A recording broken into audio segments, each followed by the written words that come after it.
Exhale. Exhale. Yeah, when you got on the call, I heard you. You couldn't hear me, but I could hear you go. It's the exhale, man. It is the we used to swap those exhales when we both shared the office at the hub. We'd just be scrolling through Cheney Peaks, and you get done with a few comments, and you just. What's that song? Exhale something, or is that like Chasing Waterfalls or something? I don't know. Are we talking like TLC here now? Yeah, isn't there an Exhale song, right? or is that a movie? Oh, it's a movie, I think. Waiting to Exhale or something. Oh yeah, Waiting to Exhale. Yeah. Here we are, waiting to exhale. But yeah, glad you got that out of you, man. I did. Well, I mean, I got a few more. I mean, it was at a lot this weekend, but yeah, it was a great weekend. Yeah, you're on camera too when you exhaled, and I saw that, and you're like, your hair is looking good, dude. By the way. Oh, well, thank you. I had the pre-race travel cut. But yeah, I think the exhale was actually because I was on video. Oh, okay. You know, about video. It's not my favorite thing. I flashed back one of my favorite things is what? Hopping on this podcast. It is August 20th, the year 2024. Welcome aboard, everybody. You listen to the Crushing Iron podcast, and this is episode 790. Yeah. That's your. I just laugh sometimes because you have to get that out, or like this cast can't start, man. It was like that type A thing. You're like, yeah, whatever, dude. We'll talk about that later. But this is cast. You know, the day. I feel like I don't. It's my lunge matrix. It's my warm up walk. It's I gotta get it going, or I feel displaced. All right, 791. You said. All right, I wasn't. It's don't even start. It's like not having coffee in the morning, man. Yeah. It's like yesterday. I hopped out of the hotel at 5:30 at the Omni. Spectacular hotel, by the way. We'll talk more about that when we do the Louisville review today. Rubbing that shit in, man. But I was only I only had one cup of hotel room coffee for like 2.5 hours because none of the Starbucks were open yet where the hotel was, which is slight downgrade, but neither here nor there. And the closest one I found was like 2.5, 3 hours away once I hit St. Louis and Wentzville. So made for a long first tune. And I'm not that guy's going, I'll just wait 30 minutes till the Starbucks is open. Like if I'm up, then it's time to hit the road. I didn't know you're that dedicated to Starbucks. Can't you go Love's? Man, Love's is usually mine. Ooh, I've tried Love's before, and it just doesn't. Not a fan. It's not bitter enough for you. No, I like it better. I like it. You should pour some coffee. Salt in it, man. Yeah, I could have done that, but my thing with that cup is usually I just get like a really long aftertaste, and if they don't make it right, it's like it's like it's like drinking out of a Yeti. It's not perfectly warm. It's Scalding. 7-degree burn on your tongue warm. That seems like more up your alley, though, kind of. Yeah, you take one wrong sip, and it ruins the whole cup. Yeah. Ruins the whole cup. For sure. Yeah, I mean, like speaking of ruining the whole cup, like how awful burnt popcorn smell is? It's the worst. Yeah. Rolling in the marketplace downtown at the bottom of the Omni on Sunday night. We just had a little bit of pizza and wings, and the Hagens and I was like, I'm gonna stroll on through the old sundry shop down here at the bottom in the marketplace and grab me just a little tiny pint of Ben and Jerry's. Rolled on through, first whiff, burnt popcorn. So you went up to a quart? No, I walked out of there with a Powerade and a Think bar. Ugh. Yeah, I'm telling you, it just took it right out of me. Took the wind right out of my sails. Think bar. It was horrific. But yeah, it was an amazing weekend down at Louisville. Lots to cover today. But if you're first time tuning in today, welcome. We appreciate you giving us your time. We know you have quite a lot of options in the Triathlon podcast universe and just podcasts in general. Time is every valuable. Appreciate you tuning in today. We cover it all. We do swim, bike, and run specific podcasts. We do race recaps and also a lot of race previews. But for the most part, Mike and I as coaches, athletes, best friends, we just sit back, relax, have an open, honest discussion about what we're going through in life, not just as human beings, but also as coaches and athletes ourselves. He and I also talk frequently about what our own athletes are going through. Mike and I work with a wide range of athletes all across the globe, from beginner level athletes looking for their first 5K or sprint triathlon, all the way up through elite level amateurs trying to get back to world championships and everyone in between from all over the globe. And use the feedback loop we have with them and Training Peaks emails, text messages, and the like to drive the discussion of the day. We also like to use our Facebook group. You can search that, Crushing Iron Group. Answer one simple question, we'll let you right in. Awesome people, fantastic community, solid resource. Any sport that is oftentimes way too confusing and way overcomplicated, see all Ironman Facebook page groups for races.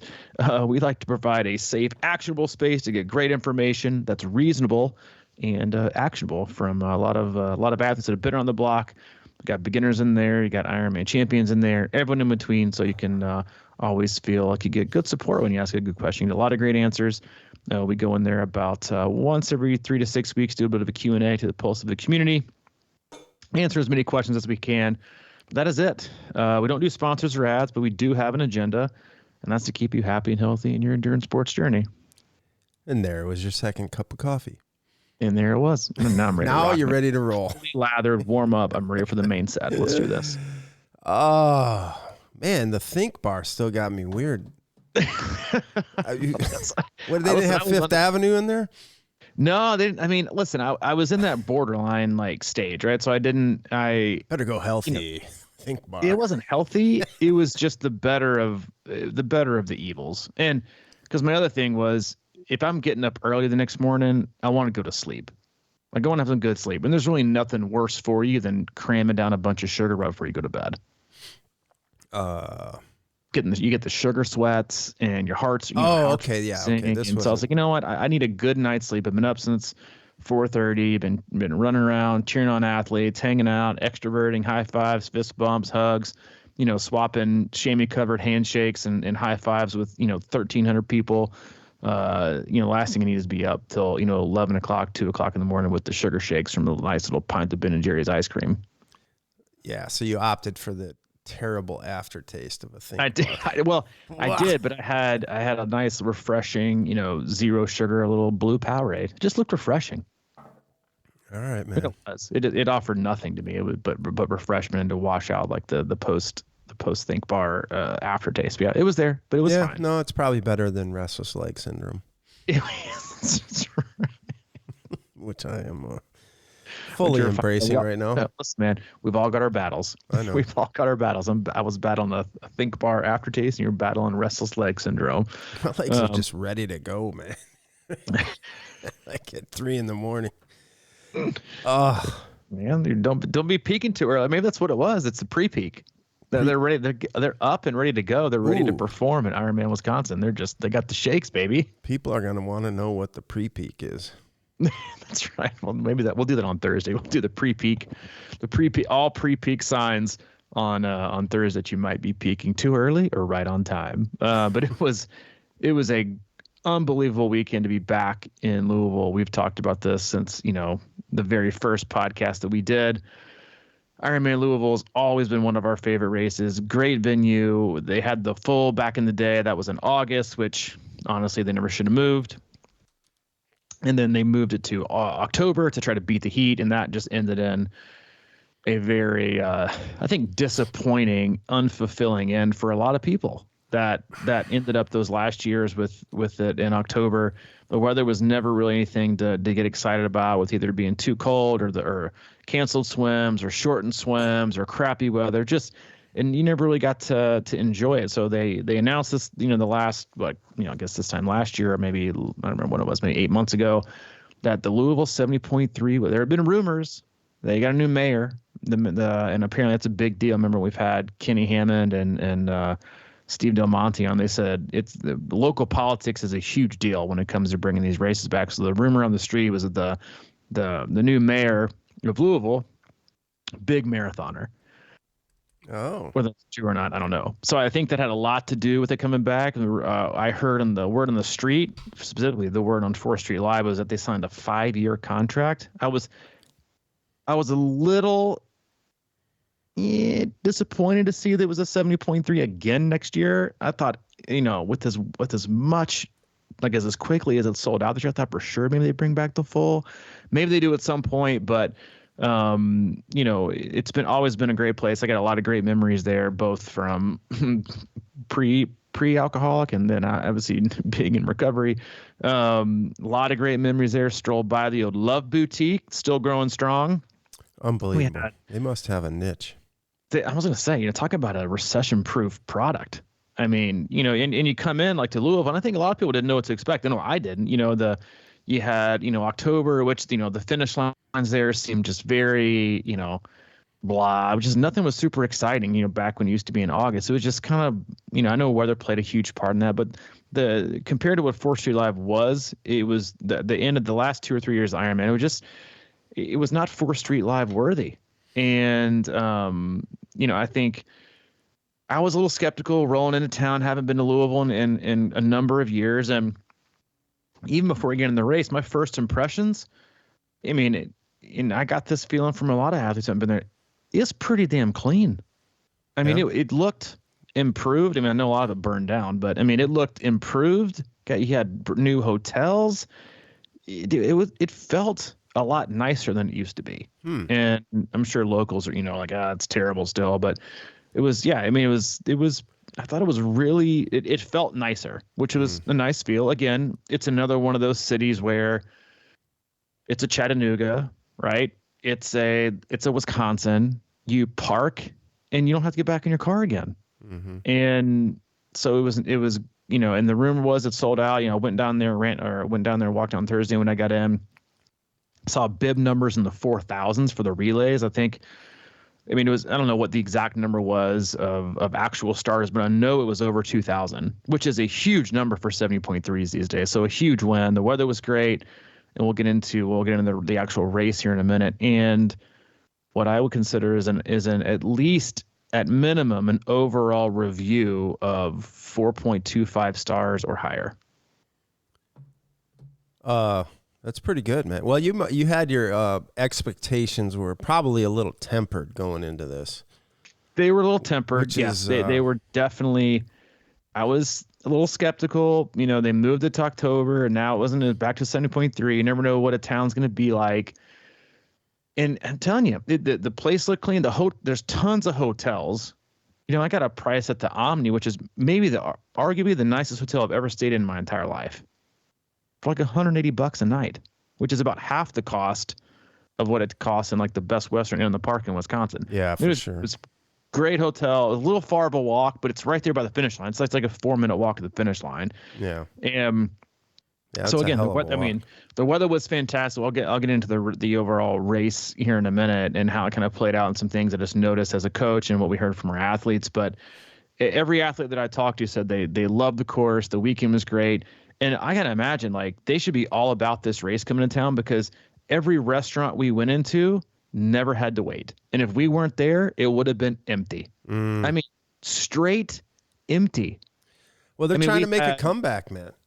What's that? They're trying to make a comeback, it sounds like, the downtown. It's like, it was, again, they got smelled on with the weather. Transition was at the same place. It always was full. They had to change up the bike in and bike out to accommodate the run out, which led to a much longer transition. We'll talk about that here in a minute. But yeah, the overall experience is great. And kind of to jump to the finish before we talk about the meat of the race, the finish line on Sunday for the 7.3 was better than any of the finish line experiences when it comes to that many people there and energy and people being excited and people sticking around. It beat all of the Ironman they did there in October. And it wasn't even close. People, because you forget, like, they have got bars and restaurants. And so, like, the athletes that we had, they got done with the race. They walked over to get some food and they crawled back over to the old Gordon Biersch and sat outside. A couple of them had a few beers, ordered some food, hung out with their teammates. And it was perfect. And it was, I'm telling you, it was bumping for like 2 hours. It was a much better finish line experience than any of the fulls in October. Because I remember going those when it was just depressing. I think the weather was obviously an impact on that too. But it's a beautiful sunny day. You got shade. The finish line was great. We'll get more into it. But, it's in terms of, we'll talk about the rating scale. But talked to at least 3 athletes that said they would have trouble finding a way to make it less than 5 stars. Oh boy.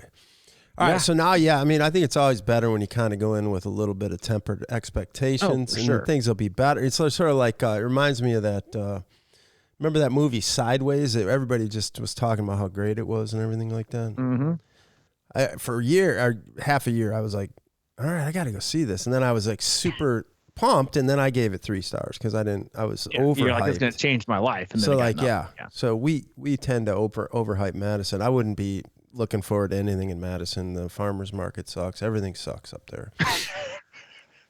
I mean, I gave the race a 3.5 stars as soon as I turned the corner, walking out of the Omni to walk down to the transition area and saw that the Love Boutique was still in business. Oh, all right. So yeah, I mean, I started at 3 and a 5, but you know, the race itself was billed as a, you know, super hot race. You kind of knew the course was going to be a little similar to the full. It was swimming in the same river. Everybody's nervous about the algae bloom and this and that, and what's going to happen, and is there a current, and what's the current going to be, and are we going to swim? And I said this, and it may or may not be true, but you guys that race, you were going to swim no matter what. I'm just telling you, from a business perspective, you're swimming. There is no worse marketing than a brand new 70.3 coming in after it had been kicked out of the city, right? To have the very first race be canceled from an algae bloom. It would have been terrible. 100% not good. So I think there was some no matter what. So it's billed as, you know, a non-wetsuit downriver fast current swim. Bike course very similar to the, you know, not similar, but I would say 90% of the full course, just obviously, you know, half. And then the run course was a total change, and it was a difficult rolling run course. And we'll kind of walk through that, you know, over the course of the day. But yeah, I think everybody kind of knew what the bike was going to be. Every single person I talked to said they thought the bike was a blast. I think it had 6 total turns, quote unquote turns, but only 2 or 3 of them were actual turns. The other 2 or 3 were like, you kind of veer to the right or the left where the road turns in from one to another. That's considered a turn. Raving reviews about the bike course, rolling fast and good pavement, which again goes a long way. But I think, and we'll start from the top here. But as a spectator, and you know this from spectating so many Chattanooga fulls and 70.3s, that as a spectator, when you head down towards to watch the swim finish, and you want to kind of see, because again, unless it's really, really, really, really high, it's hard to tell what kind of current the river's cooking with. And so I always look, as a spectator, I always look at the kayakers. Anybody that's in there for kayak support, if the kayak support is in there and they've got their paddles in the water and they are working to stay in position, it's about to be a fast swim. And now on the other side of that, if you see the kayakers and they're all just sitting with their arms crossed and their paddle is like, you know, balanced across the top of the kayak, you got no current. And on Sunday, that's exactly what they were doing. Arms crossed, paddle hanging over the top. And then after, so the swimmers went off around 7. Again, no wetsuit, even though they allowed it to be wetsuit optional at 82 and change degrees, which is, to me, is just asinine. It's totally unsafe, right? And they got away with it because the lows in, like, I think the high 60s, mid 60s that morning, and the temp wasn't going to be a usual August temp. But I mean, next year you're looking at it, if the water temp's 82 and change and it's wetsuit optional, you're going to have people choosing to wear a wetsuit. And again, I'll rant on this here and again in a minute, but it'll probably be 100 degrees. It's just so incredibly unsafe to me to let people do that. I mean, can you imagine like getting into your local YMCA pool where it's 85 and swimming a hard 1.2 miles in a wetsuit? I mean, your core temp's going to go up 20 beats higher than it normally would. It's just, you're going to be dehydrated. It's just not good for you, period. And I think people make these horrific decisions by panicking, by putting on their wetsuit because they don't think they can make it. And I mean, if you don't think you're going to make it, and then pick a race that's going to be wetsuit legal, almost guaranteed. Yeah, and if the current's not there too, you're going to be swimming harder and longer. I mean, that's what got people. I'm telling you right now. Outside of the run, because it's at the end, and it was admittedly in, you know, it was a pretty solid. It reminded me, looking at the profile and talking to a few people, very similar to like Muncie with a few steeper pinchers. Like I remember the first year you and I did Muncie together, back in, this is, you know, 10 years ago, but the Muncie course profile used to say, you know, flat bike, flat run, and I remember doing it the first year, and about a mile and a half into it, I'm thinking, this isn't flat. I mean, the Muncie run, honestly, I don't even think has any flat parts. It's all rolling. And so this one has a few pinchers. It's out in a beautiful area from what I understand. Lots of people love the run course, fair course.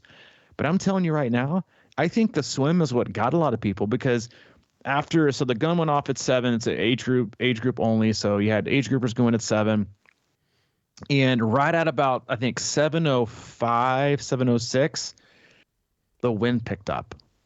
And there was a noticeable chop heading into the swimmers. So you had a lot of people who were expecting, right, a current assisted swim with no chop. And what they got was legit, from my point of view, no current, right? There's always a current, right? So I think by looking at it, I think I talked to people with you before the race. I said, with the amount of current they're predicting and what I'm saying, like, maybe I'll give you a minute, maybe a minute gain, which is nothing, right? When you talk about, wetsuits and non-wetsuit, you're better off swimming, in a lake with no current in your wetsuit. You're probably gonna be faster. But you have no wetsuit, and you're thinking you can just cruise it, right? Downhill current swim. And again, at about 5 to 10 after, the wind picked up noticeably, and there was not a huge, but there was a pretty, if you can see it on shore, it's sizable. A sizable headwind was creating chop into the swimmers. They all talked about it after the race, as people were swallowing water, people were getting like a lot of chop in the face. It was a slow swim. It was a very slow swim, and it got slower because the wind continued to pick up, and it got slower and slower towards the end, which, again, if you look at how these races usually line up, the faster people get in early. So the faster people that got in early, right, got the best conditions. The people who were more nervous about the swim, who maybe wanted to give it a little bit more time, or the people who, felt like they had to wear a wetsuit, for these 1.2 miles. And what happened then is they got the worst of the conditions, and they were out there even longer. And so I think a lot of people burnt a lot of biscuits in the swim that they didn't anticipate. Yeah, that's interesting, man. Well, you saw it coming. For sure. I mean, and that behind the island there, that isn't like, what is that? Did they start way up at the other end of the island? No. I think it started in and around the same place. I'm not exactly sure. I didn't go up there. But it's similar enough. And I think it's like you've only got 400 meters of protection from the island. But then once you got out into the middle of the channel, there's nowhere to hide. And it was just, I don't know how many times we have to say this, if you don't, even a down current swim. I know specifically of 2 or 3 athletes that barely made it out of the water, and that, one was pretty trained, one was not trained. Then you just think 1.2, I can make it because it's downstream. I don't understand the thought process behind a lot of triathletes that think, oh, well, even a 40-minute, 45-minute swim, that's a long ass time to be in the water, people. Mm-hmm. That is a long, long time to be in the water and not feel confident. Again, in the middle of a river with kayakers who are volunteers, right? They're probably just as bad a swimmer as you are, who are just out there, right? That's a long time to be in the water. Again, cycling, you get tired, you can spin your legs or coast, right? Or pull over. Running, you can walk or sit on the curb. Swimming, you got nothing. Oh, sure, you can swim over and grab a kayak, but I don't understand, having anxiety and panicking. It's a whole different ball game and different topic of discussion. But I don't understand how, I do. I think that impacted people's races greatly. They didn't probably train enough for it, or they weren't expecting it to have as much of an impact on the rest of their day. Because again, you get out of the water, you're in there longer, and again, not just longer, but also putting out more energy. Right. And I think what a lot of people what happened to quite a few people is that they probably went into this downriver swim thinking, I just got to take long and strong strokes. Right. Because I'm with the current. And so they get in this mindset of, I just need to take long and strong strokes. That's it. I'll be good. And then they get, 400 meters out, without, gone is the protection from the island. And then all of a sudden they get in this river that's no current in a head chop. And you're thinking, well, shit, I got to pick up the pace. Heart rate goes up, breathing rate goes up, energy expenditure goes up. And all of a sudden they get out of the water. And then they got like a 28-mile transition. Definitely some of the longer transitions I've ever seen. And I think a lot of people started to burn some matches coming out of the water for the swim. Again, like, I think it was great because it'll be respected. Hopefully, I mean, that's probably not true with triathletes, but it hopefully will be more respected next year, that you might not get this super fast current. You might get some chop that you have to swim into. So take it seriously. And so, yeah, I think the thing that swim got some people. I think some people had to put a little more, people who like to kicked a lot, arm turnovers higher. They weren't used to it.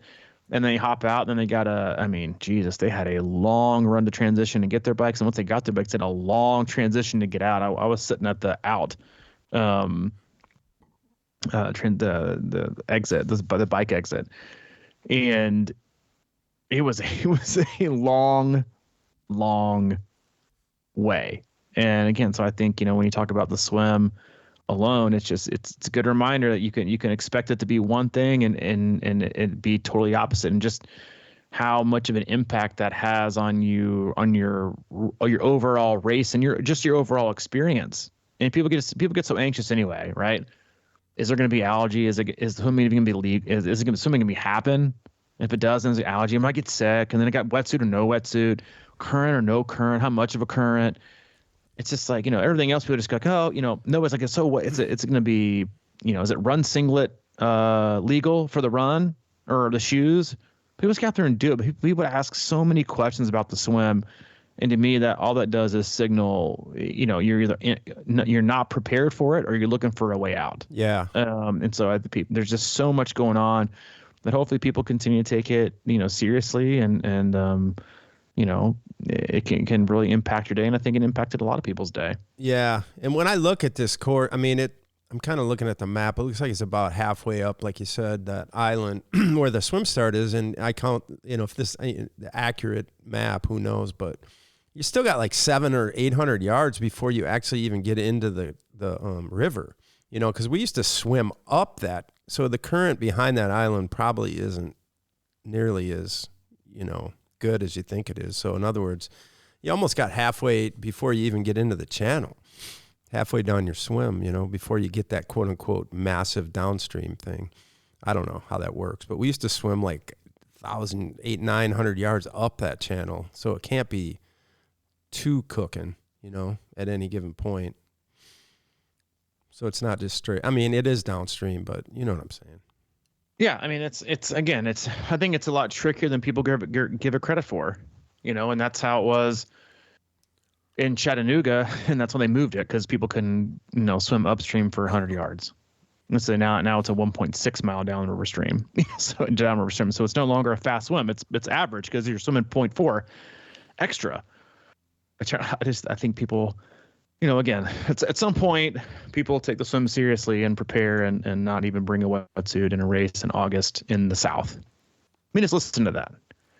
People really want, to bring a wetsuit to swim. I don't understand it. People get out of the water, long transition. I thought it was a great setup, but they don't go, the bike out is no longer like underneath the overpass like it always was because it's now moved down from Ironman to 7.3. So there'd be too much cross traffic with bikers and runners. So it was a long transition.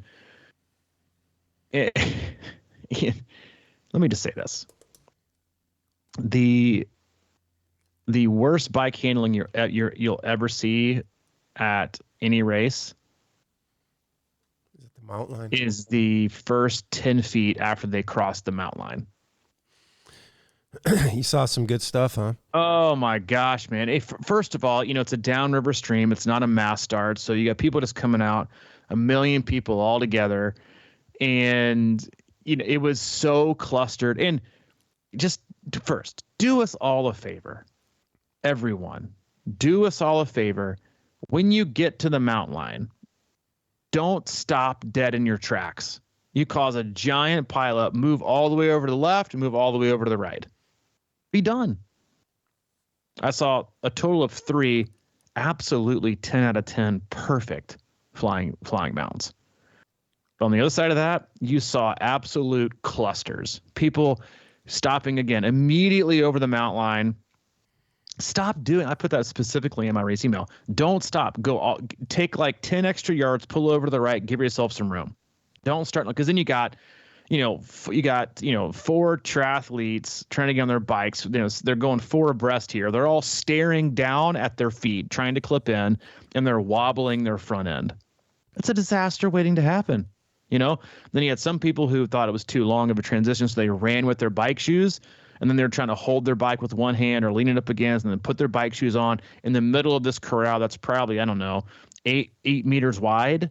It was just a disaster. And then another little just quick tip: please make sure to check what gear you're in that you're going to start in.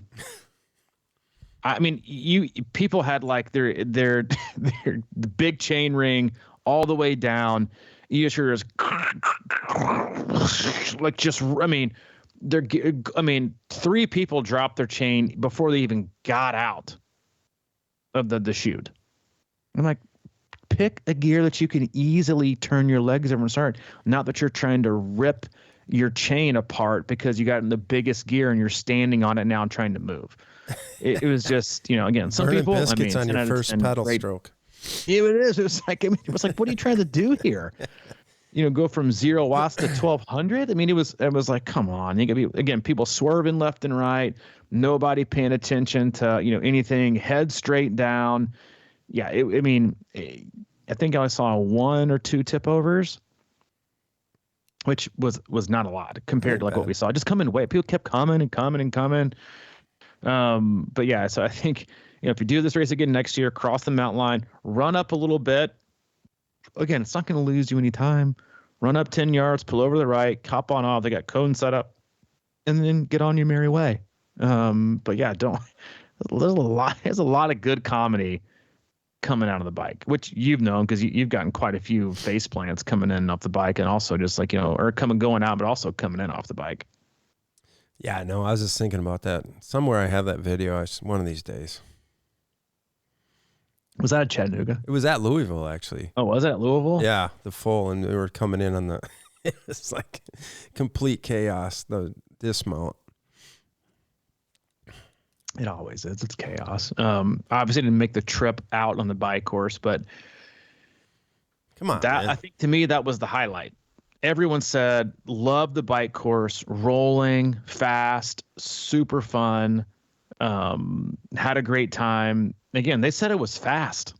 Again, if you can keep your speed on rollers and you know how to descend, hills don't seem that hilly. It's just, you big gear up, high cadence down, maintain momentum. The first out's flat. Then you got the, 30 plus and you come back flat. And everyone said they loved it. Is it a super fast course? No, because it's not pancake flat. But I would consider it a faster course than average. And the few amount of turns, and I got a ton of compliments. Not that I did the paving, ton of compliments about the road conditions. Road conditions are great for most people, because you're always going to have some people that, don't know how to steer a bike and hit every pothole imaginable and say there's so many potholes in the roads. But, most people I talk to living in all kinds of different parts of the country, so the roads were great. I mean, there's obviously a few stretches going in and out of town. I think very similar to Chat, trying to get out of San Elmo, come back in. It's very similar. And then I think the biggest thing, though, to me, and I had this discussion with a few athletes the day before, was I don't think you understand how much faster you go when you don't have to turn, when you don't have to brake, you don't have to accelerate out. Because honestly, it's the accelerations that take the biggest toll. Because you go, you coast down to 0, you come in hot, you brake, then you try to get right back up to speed. A lot of people stand up, so you got to increase in power. Your normalized power is up, your variability index goes up. You just take all these surge after surge after surge. For this Louisville course, I was looking back on just a few athletes already this morning that raced it, and their normalized power and average power were within like 5 watts. So it's not this like, hilly, really, really difficult course. And we always remember that, right? Back in the full, there were rollers, but the opposite of Wisconsin is you come down to the bottom of a roller, you're not taking a hairpin left, or coming up to the top and you're having to take a hairpin right, so you just lose so much speed having to take all those turns. But when you're not having to take the turns and you can keep the momentum, again, I think a lot of people said that was the highlight, that they absolutely loved the bike course, and it sounded like a perfect course for you. Just with the undulating terrain, you're not doing one thing the whole time again, but also it lent itself to the athlete that you had to know how to change gears. You had to know. You're always changing, except for the first 10, the last 10, you're always changing gears. You're going up, you're going down, you're going up, you're going down. How to keep speed, how to maintain speed, how to get to peak speed at the top, how to use that speed going down at the bottom. You have to know how to use the gearing on your bike, right? And you have to know how to handle. You have to be comfortable taking. So I'm sure a lot of people gained all kinds of time on the ascents, staying in aero, keeping speed, using that speed and momentum to get up the next hill, and then repeat, right? Rinse and repeat. And I'm sure a lot of people lost a lot of time not being comfortable descending in aero, not knowing how to descend, not knowing how to keep speed, not knowing how to gearing too late, dropping their chain, So again, I think if you knew how to gear, you know how to pace it, you were in for it's not going to be a pancake flat fast day, but it's got the opportunity to be a pretty fast bike course. Mm. Well, that's cool. That's interesting to hear, because I was really wondering how having, what is it? What do you see, about 2,300 feet of elevation? I think something like that, sandwiched in the middle, how that would play out. I was kind of looking at this course. I can't really remember the full course, but obviously it was all the same, right? You go all the way out to LaGrange and then head back. Okay. And then what did we do before that? We must have went somewhere else, right? Just do a loop around there. I'm just trying to remember. Bardstown or something. We go out that way. Yeah. Something like that, maybe. Well, but yeah, all the elevation, not all of it, but the majority of it's in the middle. Mm-hmm. And it's laid out really, really, really well. But again, I think very few turns is the kicker. Yeah, because you're right. You go up, you come down, so it's like there's a lot of that. Yeah, if you're turning, it's great. And I think it's just great for your legs, right? You're not constantly using, and we talk about this a ton, mostly when it comes to running. You're not using the same muscle group over and over and over again. And I think people don't take that into account enough when they do courses that are super flat, flat bike, flat run. It's so quad dominant that you can smash yourself. And when there's no undulating terrain, you're never changing your cadence, you're never changing your power. Even if you're still in aero, sometimes you're up further on the nose, sometimes you're further sitting back, and then when you are sitting up, you're changing your muscle groups. Then you got the downhills. Same thing with running. It's just pancake flat. You're smashing your quads the whole time, same cadence, everything. So I think the bike course sounded like a definite highlight from what a lot of people said. Get off the bike, you come in, you got another long transition. I think transitions alone were about a +6 here at Louisville. So I legit think with the swim, how it was, and the length of transition, which that was the only complaint a lot of people have, but a couple of them said this is what it takes. If that's what it took to get this race back and to have that format, then they got no problem with it. But a shorter transition and a little bit of a current with no chop, you're probably looking at a +10. Or a -10, I guess, rather, from your time, just how long it was. But again, fair bike course, fair swim. You come out of T2, same exit as you did, for Louisville, at least the very original Louisville. You come out and take a right. And there was a few old school Ironman Louisville people who did in August where we got to reminisce about the first year when you got to run up the bridge about halfway and turn right back around. They took that out pretty quick, but you headed out left, and then you went out to I didn't go out there. I stayed at the mile 0 and mile 11-ish. Challenging run. We said it. People kept saying, "Oh no, it's not that bad. It's beautiful. It's Louisville. It's flat." Pretty sure no one who raced had that experience. Everyone that I talked to said, "Beautiful run." Everybody before I forget, aid stations and the volunteers at the aid stations, 10 out of 10. Yeah. Never in my life have I heard so many like people yelling and screaming and cheering at aid stations in my life. And the athletes said the aid station, the bike, and then specifically on the run were not only perfectly placed, but the people that worked the aid stations knew exactly what they were doing, and they were tremendous.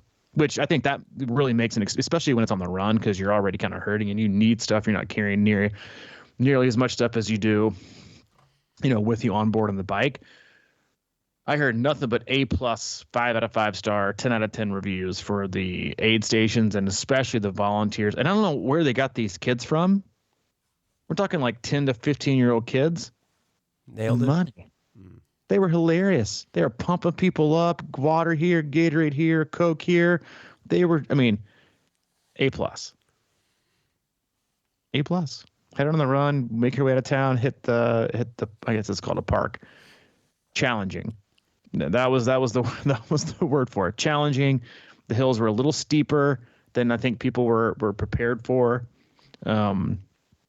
Even though I'm pretty sure we talked about how steep and challenging the run course was going to be for about 4 weeks. Was again a challenging, fair course. Shaded, but it was starting to get a little bit hotter. Had quite a few people say they got cheered on by people in the neighborhoods that they were heading out, which again is a far cry from back in the day when we used to do it when they used to throw tacks in the road out in the Grange. They were they were enjoying it, and then made their way back into town into arguably one of the best finish lines in North America in 4th Street Live. Still in, huh? It's still in. And were all the restaurants open? All the restaurants are open, man. And yeah, we hung outside at Gordon Bier's for a while, at least 2 hours. The post-race food was barbecue, macaroni, and cornbread. Damn, that's nice. Yeah, it's a solid. What else would you expect in the South? A nice Southern meal. And then people hanging out, and then the nice thing is it's so close. All those restaurants are so close to the finish line that even if you want to go back to your room real quick, take a quick shower and come back on and cheer your friends, they're all right there. Now I will say, if you and I ever get the itch to spin off another part of the business, we're going to create the T3 transport, where we will have people go down and get your bike from transition and all your stuff and bring it to your hotel room. Let's do $150 a trip. Yeah. I'm telling you, there's a market there, because I can't tell you how many people, all of them, right? You get done with the finish line, you're exhausted, you're tired, you're sunburned. You got to walk, it's over a mile from 4th Street. You got to walk all the way down a mile to grab your shit and then walk it all the way back. I'd pay easy $150 to get back to the room, take a shower. Someone knocks at my door. Here you go, Mr. Bruce. Here's your bike and all your transition gear wrapped up in this bag. See ya. Parked, done. See you later. Yeah, there's definitely a market there. Well, what else? I guess that means we got to start paying our friends to do that. Exactly. I'm telling you, man, there's a market there. But yeah, overall, just they nailed it, and I think the feedback they will hear will confirm that they nailed it. We had a lot of athletes out there. We had a record 6 podiums for us in Louisville, which is awesome. And honestly, it was just great to be back in the town when you have so many memories. Saw a lot of the old school. Saw some Tracy Shirley, some Wes Keens. Right on. Strasser came down. It was really, really cool to see so many people from that were a huge reason why we're still here.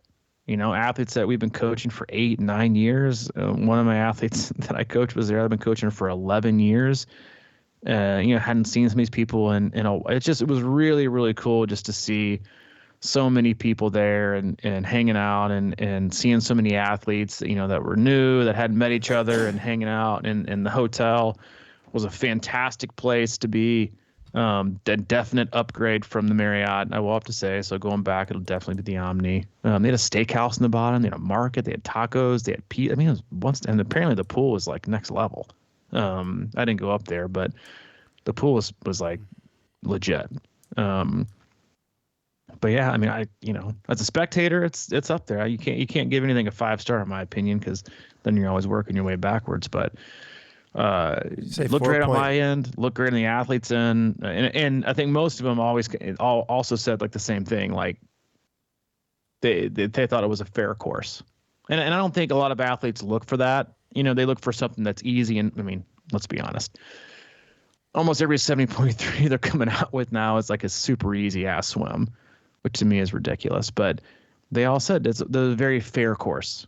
And I think I think not all, but I think a lot of athletes look forward to that challenge, right? Of a fair course, a hilly bike, but fast, a hilly run, and a swim that's non-wetsuit. You could have current, you might not, and you also might have a headwind chop. So, I mean, a lot to be said for that race, and it's really cool to hear they've signed a 5-year deal. Could they have a full back there? Who knows? I think the answer really is that Ironman is seeing that, selling out 2,000 plus for having to put on a half day's work is a lot better than trying to put on a full day's work for 1,200 to show. So I get it. So maybe eventually it'll change, but I think it's great for the city. It's a great time of year too for prep for a lot of other, full races that are in September and October. So it's great timing. Please, dear God, leave it in August. Don't care how hot it gets. Leave it in August. Everyone was prepared for the heat, and now they can prepare more for the terrain. Yeah. Well, I just wonder how this glowing review would be if it were like 20 degrees hotter. I think, I mean, it sounds like a perfect day down there in all respects. So hopefully the increase in heat next year to up to 100 degrees won't be as daunting for people. Oh, yeah. It's going to happen. It's 100% going to be hotter. I mean, easily going to be hot. But you know what? Everybody was prepared for it. I mean, the day before was like 97. It was disgusting. But yeah, I mean, you never know. You say you're never going to get like that, but the week before was kind of cool. The week here, I know the week there is also a little bit cool. So who knows what's going on? But I know no one was arguing about the weather. But yeah, I mean, as far as a first-year race coming back, I mean, the Mother Nature smiled upon that race for sure. With lower temps, dew point was fairly low. Definitely got high as the day went on. Got a little bit of wind in the swim, which is fine, but the algae bloom made its way out. But I mean, overall solid race, and again, there's always something to. That's why I like courses like that are so fair. Is there's a lot of, you know that a course is fair, and you can take good positive things from it that aren't 100% time related. And I think that allows people a lot of freedom when they race. Is they go and they do these pancake flat wetsuit legal swims that are downstream, pancake flat perfect weather bikes and runs. That's just their PR. But when they go into a race like this where they know it's going to be really fair and maybe not hot, but also not cool conditions, you can take a lot of positives from it, right? That aren't time related, which is what so many athletes get caught up in, is the time. And I was telling people this after, I was like, you don't understand, like, this is why it wasn't as fast. And so it's good to have these races, I think, in your game plan or your race calendar, to provide you opportunities to execute, maybe to try things that you haven't tried before, and to see how, maybe durable your body is, check on your pacing, check on how your nutrition, your fueling is.